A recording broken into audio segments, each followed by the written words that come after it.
Hello my dear friends, welcome to cam smart classes. My name is Hansraj. और जो ये channel है ये उन स्टूडेंट्स के लिए है जो केमिस्ट्री से रिलेटेड किसी भी कम्पिटिटिव एग्ज़ाम की तैयारी कर रहे हैं, जैसे CSIR, NET, GATE, TIFR, IIT JAM.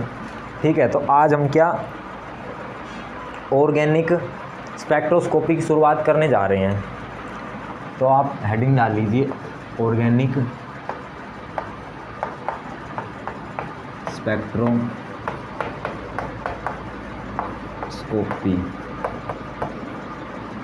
ठीक है, जो कि एग्ज़ाम में आप मान सकते हैं इसका कंट्रीब्यूशन 10 to 15 मार्क्स का होता है और ये मार्क्स आप इजीली गेन कर सकते हैं।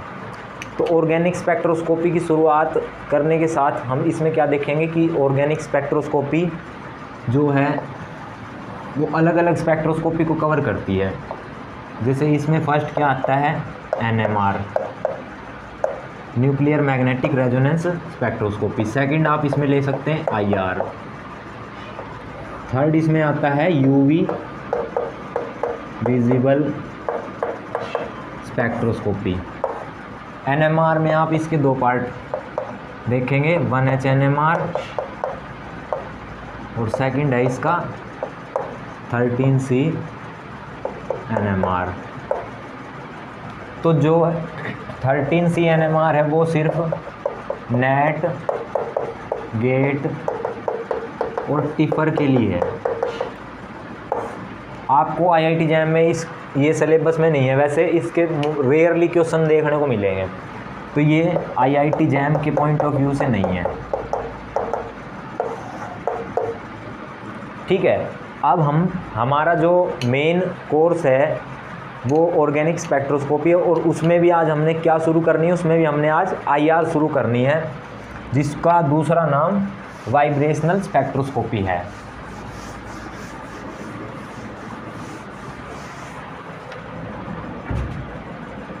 तो चलिए IR स्पेक्ट्रोस्कोपी की शुरुआत करते हैं।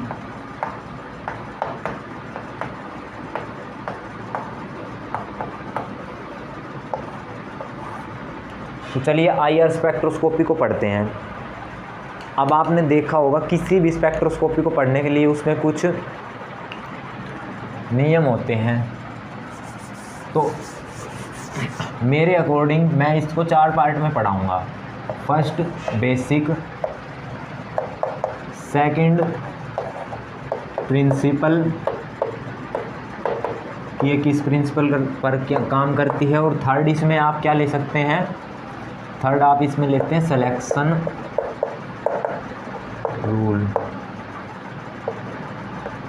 और फोर्थ इसमें हम लेते हैं ग्राफ्स, कि इन ग्राफ की हेल्प से हमें क्या पता लगता है। अब ग्राफ्स में आप दो चीज़ें लेते हैं, एक तो पोजीशन ऑफ पीक्स, दूसरा आप इसमें लेते हैं इंटेंसिटी ऑफ पीक्स। ठीक है, तो फर्स्ट बेसिक पढ़ते हैं। अब बेसिक में आप शुरू में सबसे पहले बेसिक में देखो, किसी भी स्पेक्ट्रोस्कोपी को पढ़ने से पहले सबसे पहले हमें इलेक्ट्रोमैग्नेटिक स्पेक्ट्रम के बारे में थोड़ा सा पता होना चाहिए कि इलेक्ट्रोमैग्नेटिक स्पेक्ट्रम क्या होता है। तो सबसे पहले इलेक्ट्रोमैग्नेटिक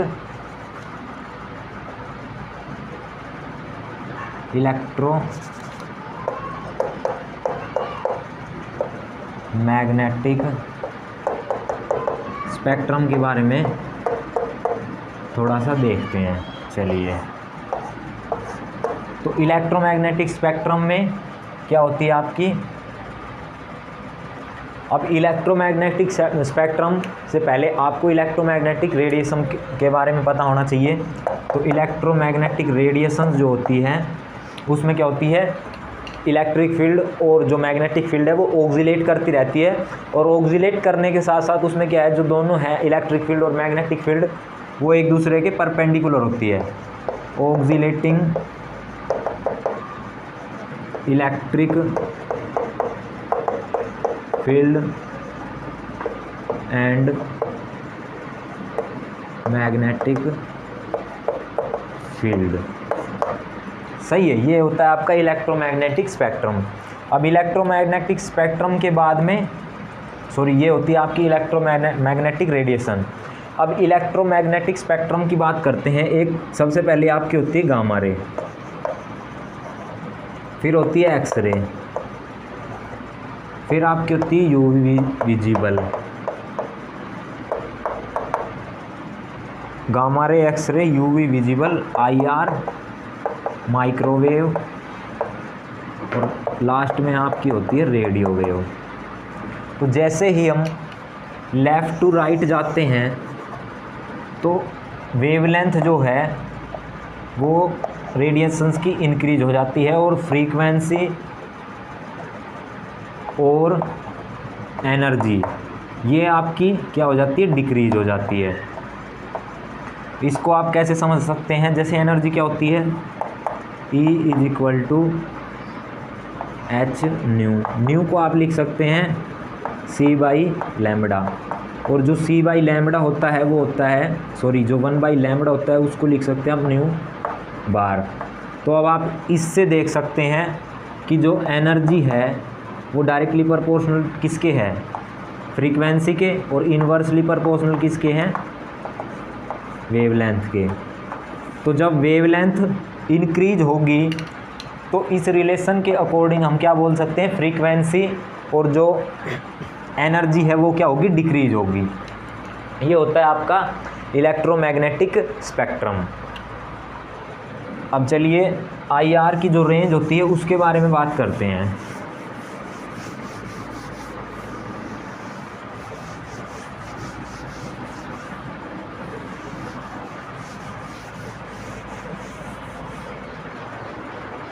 तो जो IR होती है,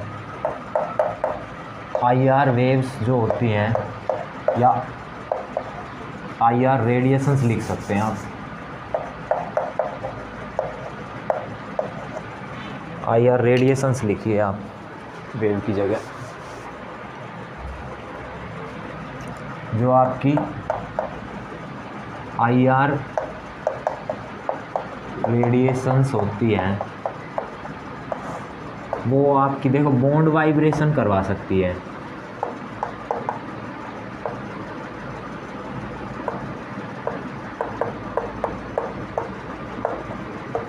तो इसलिए IR स्पेक्ट्रोस्कोपी का दूसरा नाम क्या दे दिया गया, वाइब्रेशनल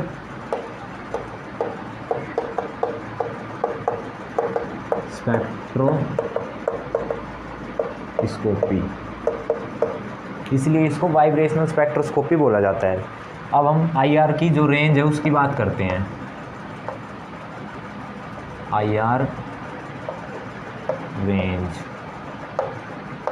तो देखो IR की जो रेंज होती है वो नियरली आप ले सकते हैं 2.5 माइक्रोमीटर टू 25 माइक्रोमीटर। अब IR की जो रेंज है उसको माइक्रोमीटर में ना लेके हम किस में लेते हैं, ये है वेवलेंथ की टर्म में, लैम्बडा की टर्म में। और मैं आपको एक बात बताता हूँ, इसमें आपको मतलब एग्जैक्ट वैल्यू रटने की ज़रूरत नहीं है, आप नियर बाई वैल्यूज़ याद रख सकते हैं, जैसे 100 में, 1000 में, ठीक है। तो ये है वेवलेंथ की टर्म में। अब वेवलेंथ की टर्म से हम इसको किस में कन्वर्ट करते हैं, इसको हम कन्वर्ट करते हैं वेव नंबर में, न्यू बार वेव नंबर। वेव नंबर जो होता है वो होता है 1/λ। तो जब हम इसको कन्वर्ट करते हैं तो ये 4000 सेंटीमीटर इनवर्स से लेकर 400 सेंटीमीटर इनवर्स आता है। ये आपकी IR की जो है वो रेंज होती है। अब आपने ये नहीं करना है कि ऐसे लिख दो 400 सेंटीमीटर इनवर्स से 4000 सेंटीमीटर इनवर्स, ये बात आपकी बिल्कुल गलत है, क्योंकि जो ये 4000 है ये आपका 2.5 माइक्रोमीटर को कोरस्पॉन्ड करता है, और ये आपका जो 25 है ये कोरस्पॉन्ड करता है 400 सेंटीमीटर को, ठीक है। ये होती है आपकी IR की रेंज। अब अगर आप जनरल बात करें तो IR की जो रेंज होती है वो होती है 12,500 सेंटीमीटर इनवर्स से 500 सेंटीमीटर इनवर्स होती है। लेकिन उसमें से हमारे काम की है जो वो ये वाली रेंज है 4000 से 400 सेंटीमीटर इनवर्स। इसी रेंज का यूज किया जाता है स्पेक्ट्रोस्कोपी में। ठीक है, इसको आप छोड़ सकते हैं 12,500 से 500 को।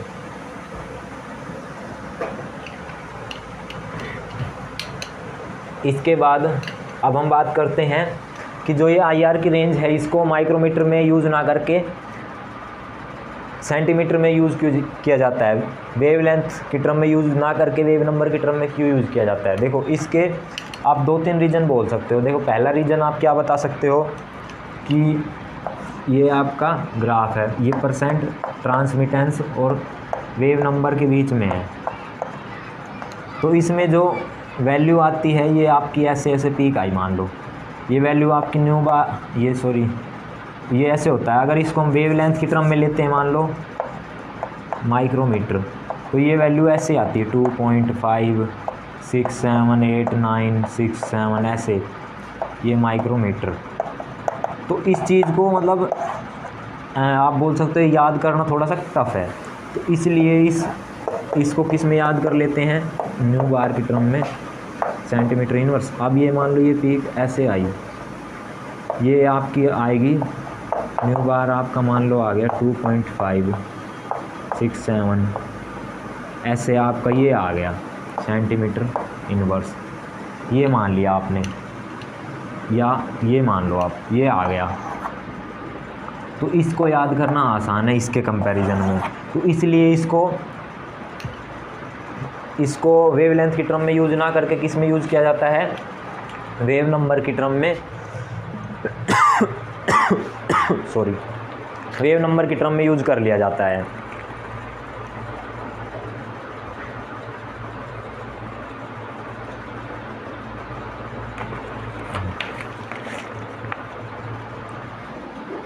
इसके बाद अब जब एक चलो ये हो गया थोड़ा सा बेसिक। इसके बाद देखो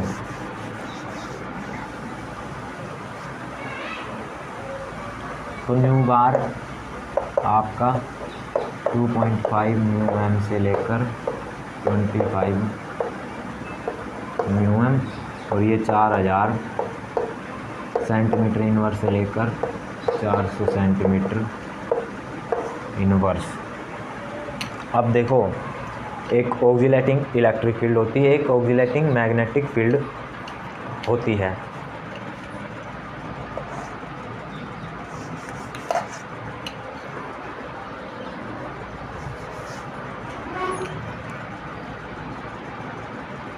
अब देखो ये एक बॉन्ड है, ये एक मॉलिक्यूल है, ये ऐसे वाइब्रेट कर रहा है ऐसे। ये दूसरा मॉलिक्यूल है, ये भी ऐसे वाइब्रेट कर रहा है। तो इनकी जो है दोनों की कुछ ना कुछ इंटरनल एनर्जी रही होगी, तो इंटरनल एनर्जी होने के कारण ये दोनों क्या है आपस में कंबाइन हो जाएंगे और ऐसे एक बॉन्ड की फॉर्मेशन कर लेंगे। ये एक बॉन्ड बन गया दोनों के बीच में, ठीक है। अब ऐसे और ऐसे इसमें स्ट्रेचिंग, ये वाइब्रेशन स्ट्रेचिंग और ये कंप्रेशन ऐसे होगा इसमें, यानी कि ये बॉन्ड भी ऐसे वाइब्रेट करेगा। इस बॉन्ड के वाइब्रेट करने से, इस बॉन्ड के वाइब्रेशन से एक वाइब्रेशनल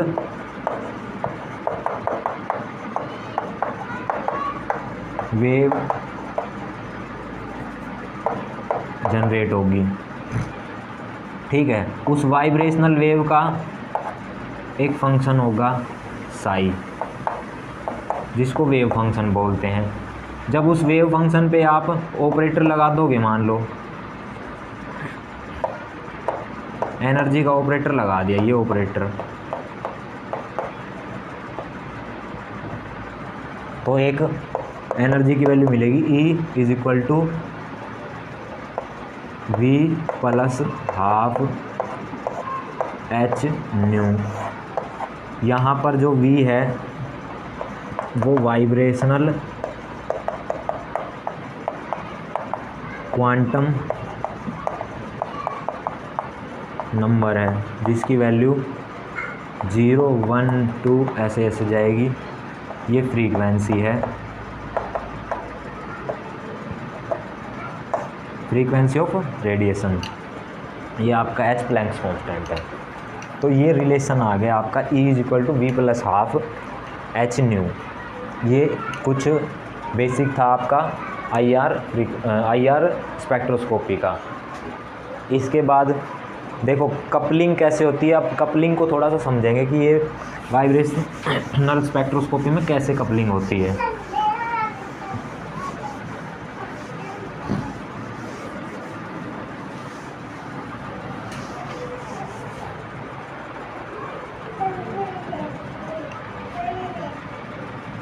अब आप इसमें देखो ये V0, ये V1, ये V2। तो इस फॉर्मूला को यूज़ करते हुए E = V + ½ h/ν। तो अगर इसमें आप V के अलग अलग 0, 1, 2 ऐसे ऐसे वैल्यू रखेंगे तो यहाँ पे जो एनर्जी की वैल्यू आएगी वो आएगी ½ h/ν, यहाँ पे आएगी 3/2 h/ν, 5/2 h/ν। अब मैंने आपको बताया कि एक वाइब्रेशनल वेव जनरेट होगी किससे, बॉन्ड की वाइब्रेशन से। जैसे मान लो ये एक मॉलिक्यूल है, ये एक मॉलिक्यूल है, ये बॉन्ड बन गया, तो ये ऐसे ऐसे स्ट्रेच कंप्रेस करेगा ऐसे ऐसे। तो इसमें क्या है, ऐसे एक वाइब्रेशनल वेव जनरेट होगी जिसकी जो एनर्जी है वो ये होगी।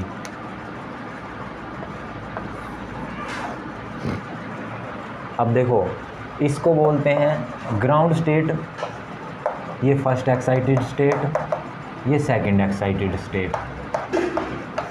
तो जो ग्राउंड स्टेट की एनर्जी होती है उसको बोलते हैं 0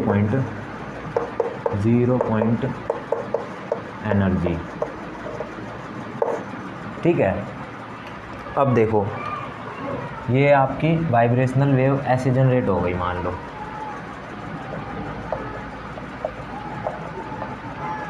ये आपकी वाइब्रेशनल वेव जनरेट हो गई। इसकी फ्रीक्वेंसी मान लिया ν2 है, और आपकी यहाँ पे मान लो IR रेडिएशन आई। IR रेडिएशन की फ्रीक्वेंसी है ν1। जब ν1 = नियरली इक्वल टू ν2 ये हो जाएगा तो आपका क्या होगा, कपलिंग होगी। ठीक है। अब इसमें देखो क्या होगा, इसमें जो वेवलेंथ है वो तो सेम रहेगी, लेकिन जो एम्पलीट्यूड है वो बढ़ जाएगा। ये जो इसमें देखो ये एम्पलीट्यूड है, एम्पलीट्यूड तो इंक्रीज हो जाएगा और वेवलेंथ जो है वो सेम रहेगी। ठीक है। ये आपका बेसिक था IR स्पेक्ट्रोस्कोपी का। अब इसके बाद होता है सिलेक्शन रूल। तो सिलेक्शन रूल को और देखते हैं।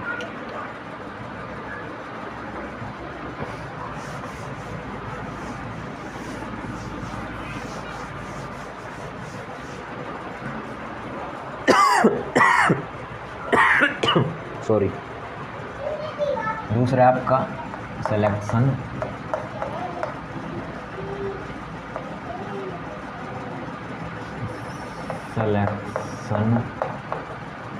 रूल। तो सिलेक्शन रूल हमें ये बताएगा कि कौन सा मॉलिक्यूल आपका IR एक्टिव है और कौन सा मॉलिक्यूल आपका IR इनएक्टिव है। तो मॉलिक्यूल के IR एक्टिव होने के लिए उसमें जो डाइपोल मोमेंट है वो कैसा होना चाहिए, dynamic dipole moment. Dynamic dipole moment का मतलब क्या है कि वो आपका टाइम के साथ में क्या है, चेंज होना चाहिए। तो आप इसमें लिख सकते हैं for IR active molecule must have dynamic dipole moment. अब ये डायनेमिक डाइपोल मोमेंट का मतलब क्या है, इसमें आप लिख सकते हैं dipole moment change with time, मतलब आप D mu by D T है वो आपका जीरो नहीं होना चाहिए, मतलब उसमें कुछ ना कुछ चेंज होना चाहिए। तो वो मॉलिक्यूल कैसा होगा जिसमें डायनेमिक डाइपोल मूवमेंट होगा, वो मॉलिक्यूल आपका IR एक्टिव होगा। अब देखो एग्जाम्पल के लिए आप इसमें बात कर सकते हैं, एग्जाम्पल के लिए H2 मॉलिक्यूल ले लिया और एक आपने ले लिया HCl, तो H2 है, देखो इसमें कोई इलेक्ट्रोनेगेटिविटी डिफरेंस है नहीं है, तो इसमें डाइपोल मोमेंट क्या है, डाइपोल मोमेंट म्यू जीरो, मतलब कोई डाइपोल मोमेंट नहीं है। तो इसलिए ये जो मॉलिक्यूल है ये कैसा हो जाएगा, IR इनएक्टिव। अब इसमें देखो, इसमें इलेक्ट्रोनेगेटिविटी डिफरेंस है ये ऐसे, यानी कि इसका मतलब इलेक्ट्रोनेगेटिविटी Cl की तरफ ज़्यादा है, ये स्लाइटली पॉजिटिव हो गया, ये नेगेटिव हो गया मान लो, तो ये पॉजिटिव नेगेटिव जनरेट हो गए, तो ये ऐसे बन जाएगा। तो इसमें क्या है, टाइम के साथ में डाइपोल मोमेंट, अब मान लिया ये है r डिस्टेंस और थोड़ी देर बाद ये t is equal to 0 time पे मान लिया, और ये t is equal to t time पे, ये ऐसे है, ये हो जाएगा R1, ये पॉजिटिव ये नेगेटिव। तो इसमें देखो ऐसे ऐसे वाइब्रेशंस हैं, वाइब्रेशन है, इसमें डाइपोल मोमेंट भी है, और कैसा है, डायनेमिक डाइपोल मोमेंट, मतलब कि डायनेमिक डाइपोल मोमेंट। तो ये मॉलिक्यूल इसमें है, तो ये कैसा हो जाएगा, IR एक्टिव। अब आपसे CO2 के बारे में बात करें, मान लो CO2 कैसा, लीनियर, C डबल बॉन्ड हो, ये लीनियर है, ये देखो रोटेशनली इनएक्टिव। जब मैं आपको फिज़िकल में रोटेशनल स्पेक्ट्रोस्कोपी पढ़ाऊंगा तो उस दौरान आपको ये बताऊंगा, तो आप अभी थोड़ा समझने के लिए देख लो। ये रोटेशनली इनएक्टिव होता है, क्यों, क्योंकि इसमें परमानेंट डाइपोल मूवमेंट है जो, वो क्या होती है, जीरो, तो ये इसलिए रोटेशनली इनएक्टिव है। बट यही जो है आपका IR एक्टिव है।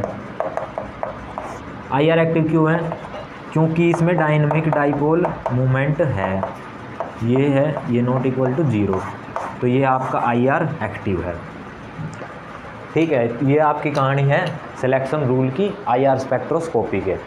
इसके बाद अब आपको मान लो एक क्वेश्चन दिया जाए,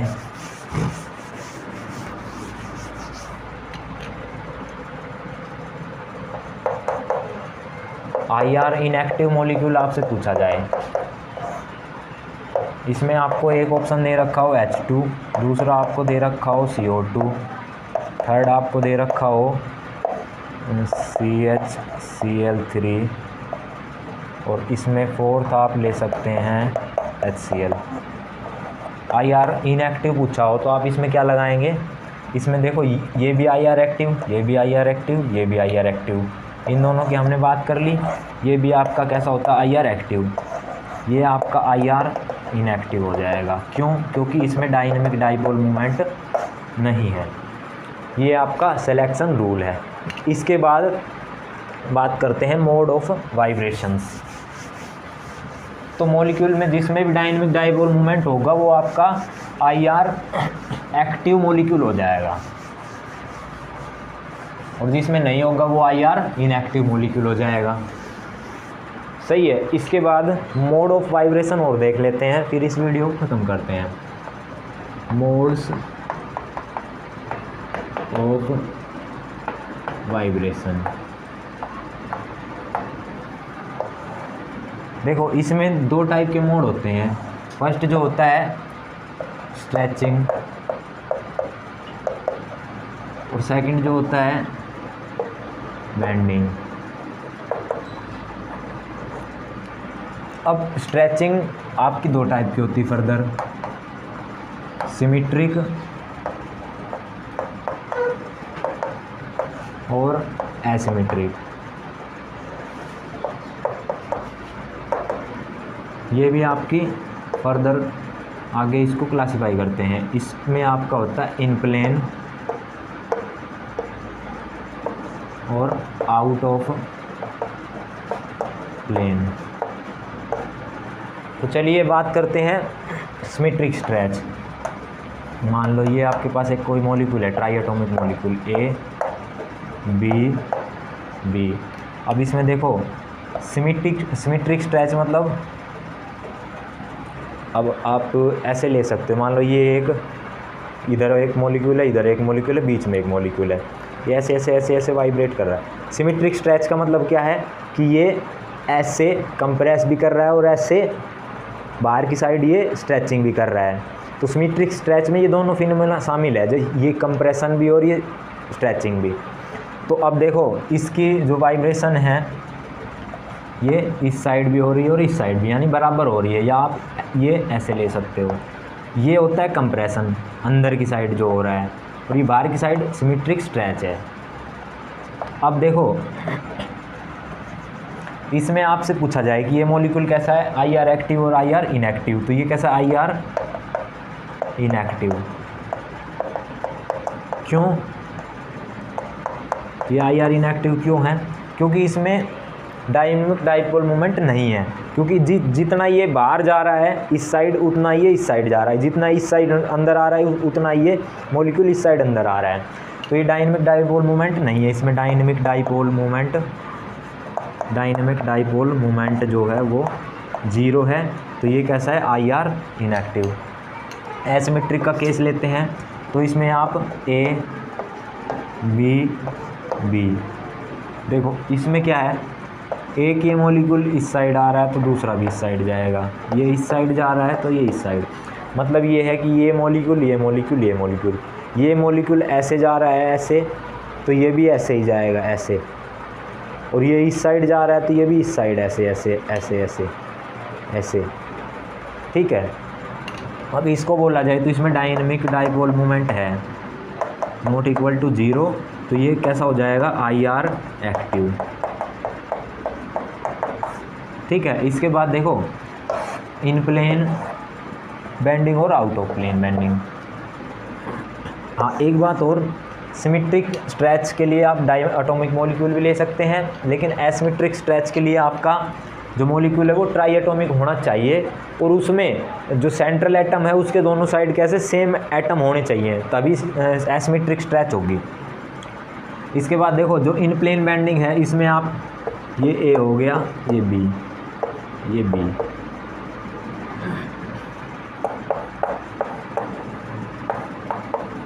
ये है। अब देखो एक मॉलिक्यूल नीचे आ रहा है, एक ऊपर जा रहा है, ऐसे या ऐसे।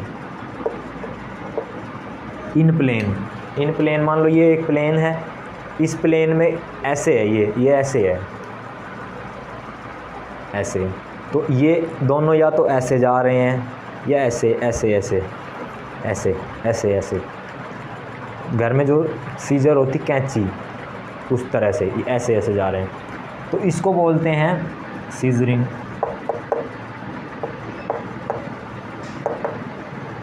और इसमें देखो, इसमें जब ये अपोजिट डायरेक्शन में जाते हैं उसको क्या बोलते हैं, सीजरिंग, अपोजिट डायरेक्शन। और जब ये एक डायरेक्शन में ऐसे या फिर ऐसे, अब आपके पास ये है, मान लो ये ए है, ये बी है और ये बी है, ये आपका प्लेन है, तो ये ऐसे दोनों एक साइड, मतलब ऐसे या ऐसे। ठीक है, ये है आपका, ये मान लो ये है इस टाइप से, ये दोनों या तो ऐसे जा रहे हैं या ऐसे जा रहे हैं। तो जब ये दोनों सेम डायरेक्शन में जाते हैं तो उसको क्या बोलते हैं, उसको बोलते हैं रॉकिंग। इसके बाद ये है इन प्लेन के केस। आउट ऑफ प्लेन में आप, ये आपका ए है, ये बी है, इस टाइप से। अब इसमें देखो आप, इसमें आप क्या ले सकते हो, ये ए है ये बी है, ऐसे है ये प्लेन में, ठीक है। या तो दोनों ही पीछे की साइड ऐसे जा रहे हों, इस बोर्ड के उस साइड, ये आपका मान लिया बोर्ड है, इस बोर्ड के उस साइड ऐसे जा रहे हैं यानी ऐसे, या फिर इससे ऊपर यानी ऐसे, बीच में आपका बोर्ड है। तो या तो ये दोनों ही किस साइड, पीछे की साइड ऐसे जा रहे हों ऐसे, या ये दोनों आगे की साइड ऐसे, आप ऐसे बोल सकते हैं, ये मतलब आगे की साइड, ये डैश पीछे की साइड, इसको आप बोलते हैं। इसके बाद ये देख लो, चलो पहले ये ए ये बी ए, इसमें क्या होता है, इसमें तो दोनों पीछे की साइड या दोनों आगे की साइड जा रहे थे, ये आपका प्लेन है बीच में, इसमें एक ऐसे और एक ऐसे नीचे की साइड ऐसे, ये है, ये आपका प्लेन है, एक जाएगा ऐसे दूसरा ऐसे, एक ऐसे ऐसे ऐसे ऐसे जाएंगे, ठीक है। इसको बोलते हैं, इसमें आप लिख लो, इसको बोलते हैं वैगिंग, इसको बोलते हैं ट्विस्टिंग। ये आपका एक अगर पीछे जाएगा तो दूसरा आपका आगे आएगा।